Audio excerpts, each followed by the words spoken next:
Finally આપણે ગાડી લઈને નીકળી ગયા આગળ જવા માટે, રણુજા જવા માટે. અને પછી બોડો કે મારે તો ચા પીવી. પછી આપણે ચા પીવા માટે ગાડી ઉપર રાખી હોય તો બે ભાઈ લો બહાર નીકળે સસલો મોહલના બોડો બે.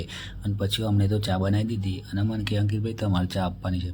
પછી આપણે તો ચાંદનીને ચા આપી, પછી હેમાન ચા આપી, પછી આપણે મોહિન ચા આપી અને એના પછી આપણે સ્લો મોશનમાં ચા આપવા ગયા પિન્ટુભાઈના, જે આપણો વિડીયો બનાવતા હતા. અને પછી આપણે ચા આપી ભોણાભાઈને, અને ભોણાભાઈ તો ચા બાપી હતી અને બાપના જેમ ચાનો કપ ચા આપીને અને નેચે ફેંકી દીધી. અને પછી આપણે ડોગેશભાઈ મળ્યા. મેં કીધું જેસલમેર કઈ બાજુ આવ્યો? તો ડોગેશભાઈ કે મને લઈ જાઓ તો જ હું કેવું બાકી નાખ્યો. અને પછી આપણે બધાને હાય કીધું અને ચલો કહી દીધું. અને પછી આપણે બધાનો વિડીયો લઈ લીધો, બોડાનો વિડીયો લીધો, મોહી હેમો ભણવામાં બધો જ આવી ગયો. ચાંદની બૂન એ પાછળ ખૂણામાં બેઠો દોત ના કાઢતો, હા ચાંદની બૂન તમારે વિડીયો લઈએ અમે જો આવી ગયો ને ચાંદની બૂન બસ.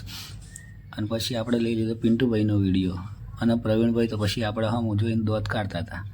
મેં કહ્યું પ્રવીણભાઈ દોત નહીં કાઢો, તમારી વારો આવે. रहा नहीं जाता, तड़प ही ऐसी है ना. અને પછી આપણે ગાડી ઉપાડી દીધી રણુજા જવા માટે. ફાઇનલી આપણે રણુજા પહોંચી ગયા અને ત્યાં આપણે રહી ગયા છે સુરતગઢ ધર્મશાળામાં આરામ કરવા માટે.